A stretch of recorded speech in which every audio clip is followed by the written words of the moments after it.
You're now tuned in to the Brown Stage. Okay, family, so today I found this interesting video. This gentleman was talking about Michael Jordan selling the Charlotte Hornets. And he broke it down on Michael Jordan selling the Charlotte Hornets team. You're going to be surprised when you hear these numbers on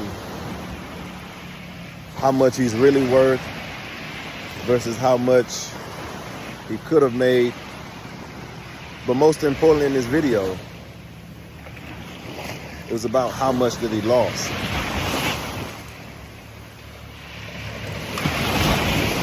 I just thought it was interesting. I wanted to share with you guys. I want to thank all my new subscribers. Thank you. Thank you. I'm very grateful. I'm very appreciative. Please hit that like button. If you haven't subscribed, please subscribe. That's Brown Spade. One word. Brown Spade. I hope you enjoy this video. Okay. So actually Jordan makes $400 million a year from Jordan Brand, blah, blah, blah. I can see math is not everybody's strong suit, so I'm going to help you guys out. Michael Jordan, his Forbes evaluation is $2.1 billion. If he was making $400 million a year from selling Nikes outside of all his other investments, he would be worth a hell of a lot more than $2.1 billion. His evaluation took a hit when the Hornets lost their evaluation. Please understand what I'm saying. The vast majority of Michael Jordan's net worth is actually the ownership of the Hornets. And that goes for a ton of other billionaires, Jerry Jones, whoever.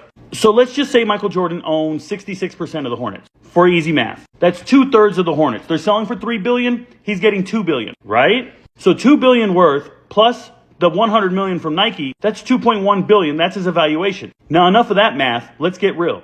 2 years ago, he made a terrible investment with Gabe Plotkin. By the way, that's a minority owner who's buying the damn Hornets. So he told Gabe, yo, go ahead and bet $500 million of my money. I got you. It was like a verbal IOU. And Plotkin went and put a ton of money into the stock market, somewhere around $4 billion, and they lost. But instead of going to Jordan and saying, give me that $500 million, Plotkin said, I don't got it. I don't have the $4 billion I just bet. So then this man right here, Ken Griffin from Citadel, worth $32 billion, the richest man in Chicago, bailed them out. So Griffin gives Plotkin about $4 billion. None of this is a secret. This was about 8 months after their bad bet. He buys them out and covers their ass. But then he wants his money. He's here to collect. So Plotkin owes him. So now Plotkin pays him.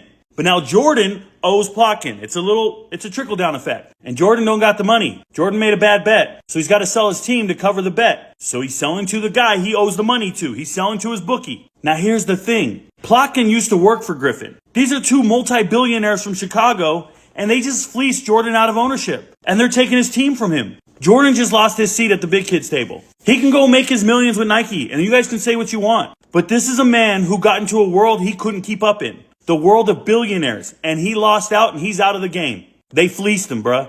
Plotkin, if I can quote Malcolm X, he's that fox with the sheep, pretending to be their friend, pretending to be cool with Jordan. But the whole time, he has a devious plan to take everything from this man if everything goes wrong. He wasn't a wolf. He didn't show his true colors. And now Jordan's out of a team. No longer an owner. Those billions are going to be gone. He could have owned this team for eternity and maybe sold it 20 years from now. Or his kids could have had ownership, much like the hand-me-downs from the NFL. But there will be no legacy in this regard. Two billionaires fleeced him and punked him for his team. You guys all think Jordan has liquidated millions and billions. No. He's invested in other things. His race car team. A number of other things. He has overhead. There's no $400 million a year. These are gross revenue numbers. That's not what he's making. If it was, he'd be worth a hell of a lot more than $2.1 billion. Plotkin's that dude scheming on your girl, pretending to be your friend, but he's going to take your girl when you're not looking.